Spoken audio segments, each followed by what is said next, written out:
ညီလေးကိုလေဟိုကလေးလုပ်ပေးပါတန်တန်တန်တန်တန်တန်တန်တန်တန်တန်တန်တန်တန်တန်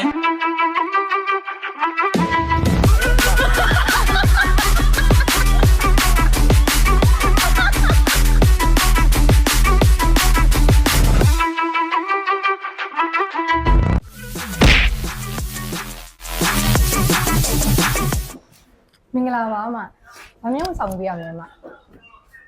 ကာလာချင်းညင်လို့ ။ကာလာချင်းချင်းတော့စိုးနေကြဆက်စမရှိလားအမ ရှိတယ် ။ဟုတ်။ဟွာမှတ်မိလား ။ဟာတစ်တော့ဆယ်လေးဆရာမလေး ။ဘယ်တရားလဲ ပင်ပင်နဲ့ ။အင်းမင်းနဲ့ သမင်တူတူနဲ့လေ ဘင်တူတူနဲ့။အာ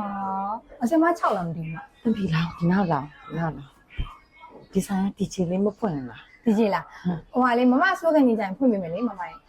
အခုတော့ဖွင့်မလားဒါခဏတော့ဖွင့်လိုက် ။ခဏကိုတော့ဖွင့်ရအောင် ခဏလေးတော့ ။ ဖွင့် ဟွာဆေးဆိုးပြီးမှဖွင့်လို့မရဘူးလား ခဏတော့ဖွင့်လိုက်ဒီကြမ်းမဆရာမနဲ့စကားပြောမယ်လေ ။ဟုတ်ကဲ့ဒီကြီးဖွင့်ပြီးမှဆရာမခေါ်ပြီးရအောင်ပေါ့နော် ဒီချီလေးတော့ဖွင့်လိုက်တော့ ။အော်ဟုတ်ကဲ့ဟုတ်ကဲ့ ဒီမှာတော့ ဟုတ် မ ကဲ့ဟုတ်ကဲ့ဟုတ်ကဲ့မမဟုတ်ကဲ့ အိုလာလာ မမဟွာဒီကြီးလေးဖွင့်ရအောင်နော်။အဲ့ဒီဖွင့်ရအောင်ပါ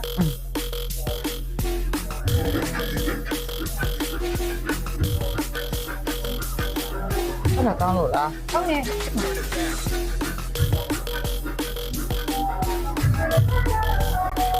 မိုက် ဒီ ကေ နည်းနည်းမြူးတာလေနည်းနည်းမြူးတာလေ နည်းနည်းမိုက်တယ်မလာမယ်လာတော့မယ် နည်းနည်းမြူးတာလေ ဟုတ်ဟုတ်ဒါရမယ်တော့မကစားဘူး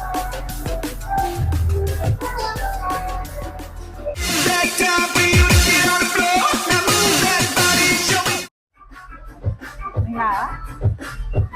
အေးတယ်မ ကိစ္စမလို့ဆို ကလာချင်းညင်တာ လစ်လာလား ကလာချင်းညင်တာဟာ အားကလေးလေးဆိုချင်တာ အကြီးကဖတ်ထဲမှာသွားရင်လင်းပြီးတော့ မီးရအောင်မမပြီးတော့တင်တာကိုယ့်ရောလင်းစိမယ်ရ အာ โอเคအဲ့ အဲ့လိုရမျိုး အဲ့လိုရမျိုးဆိုမယ် အဲ့လိုရမျိုးလင်းလင်းလေးပေါ့အဓိကညနာလဲလင်းကလပ်ထဲမှာလဲခါလာလေးလုံးဝလင်းနေတာထင်းနေတဲ့ပုံစံမျိုးလေးလို့ခံတယ် ဆိုရင်အဲ့ကလပ် အဲ့ဒီမှာဘာရောင်ဖြစ်ဖြစ် နေဖို့ပဲရေးကြည့် လင်းမို့ဒီက โอเคအဲ့ဆိုလေးအောင်ဆုပ်ပြလိုက်မယ်နော်